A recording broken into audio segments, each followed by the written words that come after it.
কি লোক মালটা ভুষোর মতো দৌড়াচ্ছে কেন? হ্যালো, এ সুগেন কোথায় আছিস রে? তুই বাড়ির সামনে বেরো, শিলটুকে দেখলাম হু করে দৌড়ে যাচ্ছে। হ্যাঁ আমি পেছন পেছন যাচ্ছি, তুই বেরো বেরো বেরো, তাড়াতাড়ি বেরো তাড়াতাড়ি বেরো।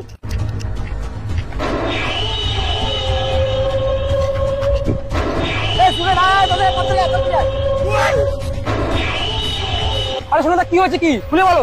আরে ভাই শিলটুকে দেখলাম হু করে দৌড়ে যেতে। নিকদা তোর গার্লফ্রেন্ডে আমার সঙ্গে মারপিট কেটেছে ভাই, আমি শিওর। তুই তাড়াতাড়ি চ তাড়াতাড়ি চ।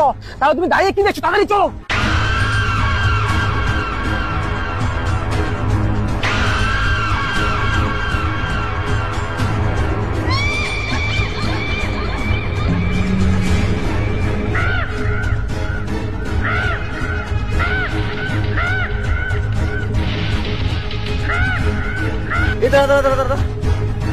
কি হলো, দাঁড় করা লাগে না?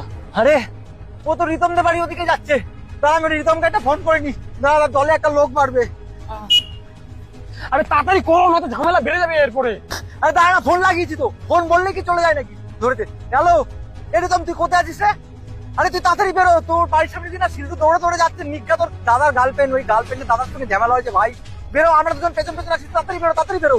এই রিতম ধরেছে।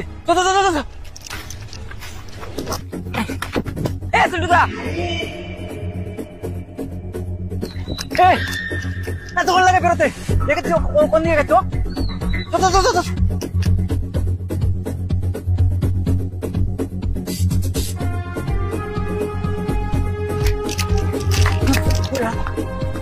আরে ও তো জিতেনের বাড়ির দিকে যাচ্ছে, জিতেনকে একটা ফোন করি, দলে আরেকটা লোক বাড়বে।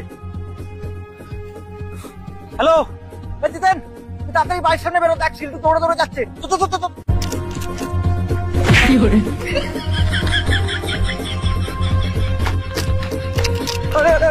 হয়েছে?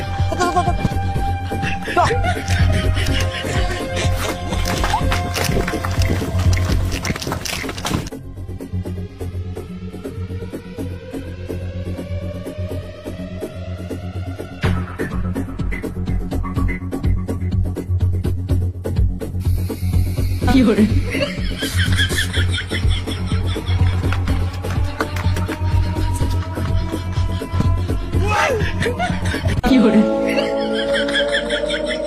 তোরা কি করছিস?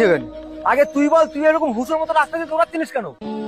আরে ডাক্তার বাবু আমাকে খেয়ে দিয়ে দিলি 2 কিলোমিটার করে দৌড়াতে বলেছে, সেজন্যই দৌড়াচ্ছিলাম।